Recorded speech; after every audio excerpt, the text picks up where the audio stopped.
Tinju Naga Penggetar Langit. Bagian 106. Feng Yuan langsung menyenggol bahu Li Jian, sehingga darah siluman kuda yang ia oleskan pada tubuhnya ikut menempel pada pakaian Li Jian. Paman Li, aku akan meninggalkan kalian berdua untuk menentukan tanggal pernikahannya. Feng Yuan segera mempercepat kecepatan terbangnya, meninggalkan Li Jian yang gugup menatap Yu Tianyin yang malu-malu kucing. Sial kau Feng Yuan, gerutu Li Jian dalam hatinya, karena dia malah langsung pergi sebelum menyelesaikan masalah ini hingga tuntas. Dia kan, Nona Yu, aku... Terserah saudara Li saja menentukan hari pernikahannya, sahu Yu Tianyin yang malu-malu dengan wajah memerah.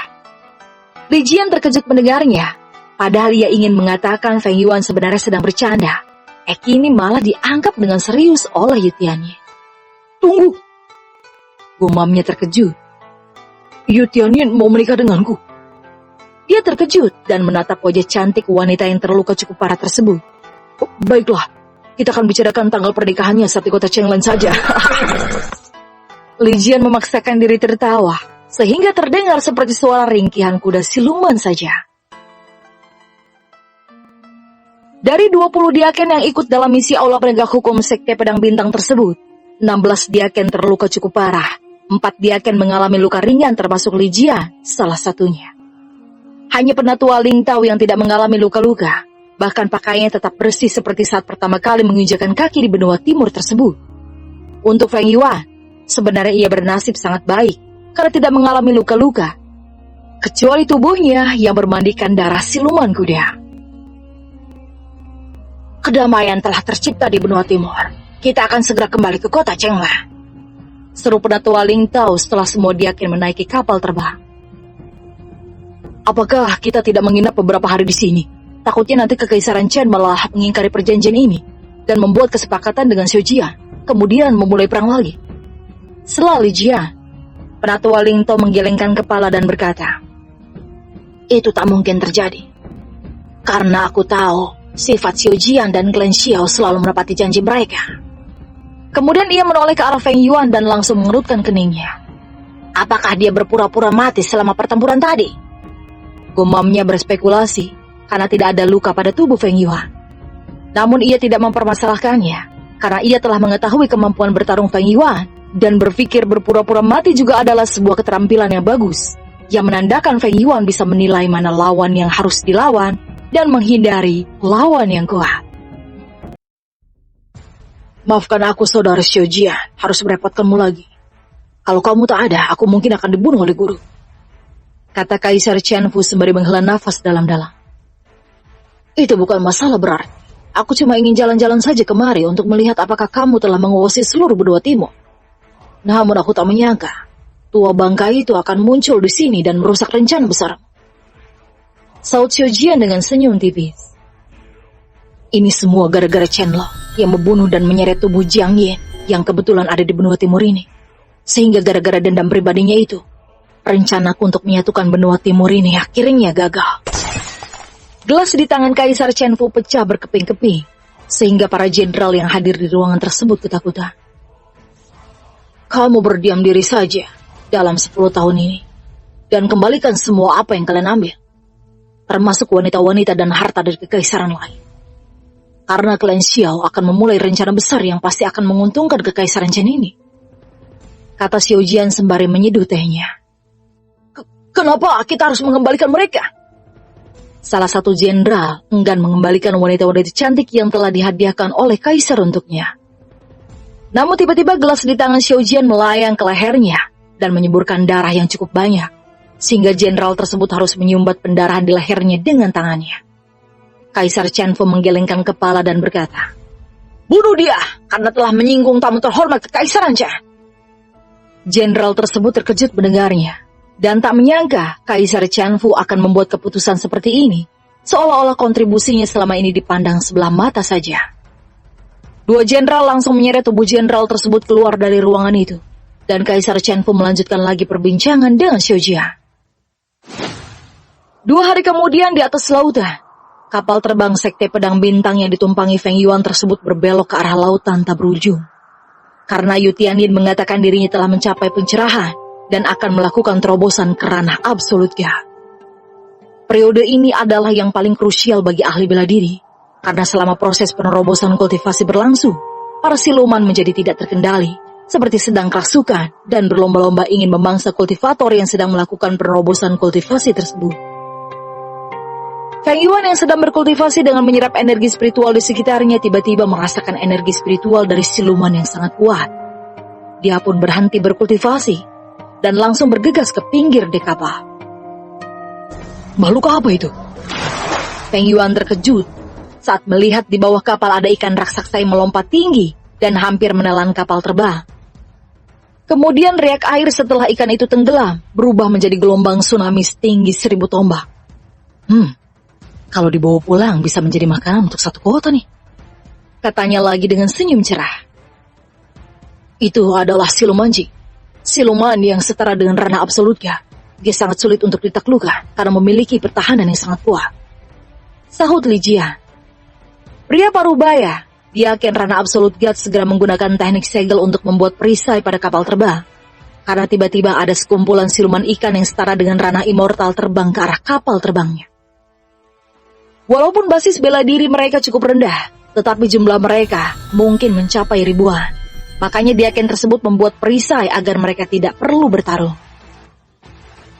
Itu adalah Fei Yu, dan mereka juga tidak terlalu berbahaya. Namun jumlah mereka yang bergerombol akan membuat jengkel siapapun yang melawannya, kata Li Jian lagi. Feng Yuan sangat takjub melihatnya, dan tak menyangka lautan tak berujung ini memiliki makhluk laut yang sangat unik tetapi berbahaya. Gerombolan Fei Yu terpental saat menabrak perisai kapal terbang, dan membuat kapal terbang tersebut bergetar dan lajunya melambat, karena Fei Yu menabrak kapal terbang dalam jumlah sangat banyak. Fei Yu berjatuhan ke bawah, dan siluman Jing kembali muncul sembari membuka mulutnya lebar-lebar, sehingga para Fei Yu langsung dilahap oleh siluman Jing. Yu Tianyin masih duduk bersila melakukan kultivasi, dan semua diaken bersiaga menjaganya sembari menunggu petir ilahi muncul. Proses ini berjalan sangat lambat, tidak seperti yang dialami oleh Feng Yuan saat menerobos ke ranah immortal. Lautan tak berujung tiba-tiba mengeluarkan gelombang yang sangat ganas. Langit mulai tertutup awan hitam yang sangat tebal, sehingga tengah hari terasa seperti sedang tengah malam saja. Semua menjadi gelap. Untung saja Penatua Lingto memiliki artefak lentera yang bisa menerangi area sejauh 1 mil. Hujan deras pun turun disertai sambaran-sambaran petir yang mengerikan. Namun sambaran petir tersebut belum ada yang mengarah pada kapal terbang yang mereka tumpangi. Perhatikan baik-baik proses penerobosan di Aken Yu Tianyin, agar kamu mengetahui prosesnya. Karena ada beberapa kultivator yang secara sembrono melakukan terobosan asal-asalan, sehingga dirinya pun mati konyol karena dimakan oleh siluman, kata Li Jia. Feng Yuan mengangguk pelan dan menoleh ke arah lautan tak berujung. Dia terkejut melihat siluman ikan saling bertarung. Sayang sekali, kita tak bisa mengambil inti siluman mereka. Kita selamat saja itu sudah bersyukur. Jangan terlalu rakus karena itu bisa membahayakan nyawamu, sahut Li Jia. Sambaran petir ilahi tiba-tiba mengarah pada Yu Tianyin, sehingga semua diaken segera menghunus senjata masing-masing, karena gelombang malapetaka akan segera muncul. Feng Yuan duduk bersila. Dia tak mau membuang-buang energi spiritual yang sangat kaya yang muncul di sekitarnya tersebut. Energi spiritual memasuki meridiannya, dan dengan cepat mengalir menuju dantiannya, seperti air terjun yang tak ada habisnya. Penatua Lingto membuka matanya, dan tak menyangka Feng Yuan akan mendapatkan manfaat dalam perjalanan berbahaya di lautan tak berujung ini. Dia juga heran, mengapa energi spiritual malah berfluktuasi di sekitar Feng Yuan, dan itu meringankan beban yang dialami oleh Yu Tianyin, karena energi spiritual petir ilahi terserap sebagian olehnya. Dari balik kabut hitam, tiba-tiba muncul Fei Yu yang ukurannya sebesar kapal terbang dan jumlahnya sangat banyak. Para diaken aula penegak hukum Sekte Pedang Bintang mengerutkan keningnya. Kemudian pertarungan besar pun berlangsung. Kalau Fei Yu yang muncul ini memiliki basis kultivasi ranah absolut God. Ribuan siluman di lautan tak berujung juga berusaha melompat setinggi-tingginya untuk menggapai Yu Tianyin. Namun, karena kapal terbang berada di ketinggian puluhan mil dari laut, mereka pun tak bisa menggapainya. Inilah keuntungan melakukan terobosan kultivasi di lautan daripada di darat, karena tidak membahayakan para penduduk sekitar, serta tidak ada siluman burung yang jauh lebih berbahaya daripada siluman Fei Yu. Li Jian dan yang lainnya bertarung dengan sengit. Tubuh-tubuh siluman Fei Yu berjatuhan yang langsung disambut oleh siluman Ji. 3 batang dupa kemudian, Yu Tianyi membuka matanya dan merasa jauh lebih kuat dari sebelumnya. Dia melepaskan aura ranah absolut God-nya, sehingga Feng Yuan langsung terkejut dan segera berhenti berkultivasi. "Selamat Diaken Yu," sapa Feng Yuan sembari menangkupkan tinjunya. Selamat Diaken Yu, sapa Diaken yang lain. Selamat istriku, sapa Li Jian yang malu-malu, sehingga para Diaken lainnya tertawa mendengarnya. "Saudari Leng Luo," salah satu anggota Ponix yang diketuai oleh Feng Yuan datang dengan kondisi tubuh penuh luka-luka. "Kapan Bos Feng akan muncul? Dia harus mencari keadilan untuk kita, karena akhir-akhir ini banyak murid kuat yang menargetkan kita di area gladiator maupun di kota Chenglan. Kalau begini terus, kita hanya bisa berdiam diri di dalam sekte saja. Dan anggota kelompok Ponix yang berasal dari sekte lain telah banyak yang memilih keluar, karena mereka tidak tahan menjadi samsak tinju murid lain," keluhnya. Leng Luo hanya bisa menghela nafas dalam-dalam. Ia juga tidak mengetahui kemana perginya Feng Yuan yang tiba-tiba menghilang begitu saja. Bahkan murid-murid pelataran dalam juga tidak mengetahui di mana dia sekarang. "Bagaimana dengan istri Bos Feng? Apakah dia telah memberikan jawaban untuk segera membantu kita?" Leng Luo bertanya pada murid wanita di sebelahnya. "Murid-murid sekte Lotus Surgawi mengatakan tidak ada murid yang bernama Xiao Yu. Bahkan mereka mentertawakan kami saat kami mengatakan Nona Xiao Yu dilatih langsung oleh matriark Li Ruxu." Wanita itu juga menghela nafas panjang. Situasi sulit ini membuat kepala Leng Luo terasa sakit. Dia tidak sempat berkultivasi lagi karena begitu banyak keluhan yang datang dari anggota kelompok Ponix. "Kita harus bersabar dalam beberapa hari lagi, karena Penatua Ling Tao juga tidak ada di pelataran dalam. Saat beliau kembali nanti, maka aku akan menanyakan padanya kemana perginya Bos Feng," kata Leng Luo menenangkan hati rekan-rekannya yang telah babak belur dihajar murid-murid lain. Dalam perjalanan kembali ke benua tengah yang relatif aman tersebut, Feng Yuan mengisi waktu luangnya berkultivasi dan sesekali berkonsultasi pada Li Jia. Feng Yuan telah berhasil melatih roh bela diri Ponix untuk memadatkan ki api menjadi pedang. Bukan lagi hanya bisa menggunakan bola-bola api saja seperti dulu. Dengan energi spiritual yang sangat besar di dalam dantiannya, latihan mereka pun berlanjut ke tahap yang lebih jauh, di mana roh bela diri Ponix bisa memadatkan puluhan pedang ki api, yang tentunya ini akan membuat roh bela diri Ponix menjadi rekan bertarung yang sangat kuat. Beberapa hari kemudian, kapal terbang mereka mendarat di halaman pavilion bintang, dan Penatua Ling Tao langsung masuk ke dalam untuk melaporkan kejadian di benua timur pada Patriark Zheng Shaoxing. Para diaken aula penegak hukum sekte pedang bintang juga mengikuti Penatua Ling Tao ke dalam pavilion bintang, sehingga Feng Yuan kebingungan apa yang akan ia lakukan. Apakah ia akan memasuki pavilion bintang atau kembali ke sekte Lotus Surgawi untuk beristirahat? Li Jian menoleh ke belakang dan berkata, "Kamu istirahat saja di asrama, dan besok pagi datang ke kediaman Penatua Ling Tao untuk berlatih pedang." Feng Yuan menangkupkan tinju dan berkata, "Baik Diaken Li, murid ini undur diri dulu." Dia segera terbang ke arah lereng Gunung Bintang.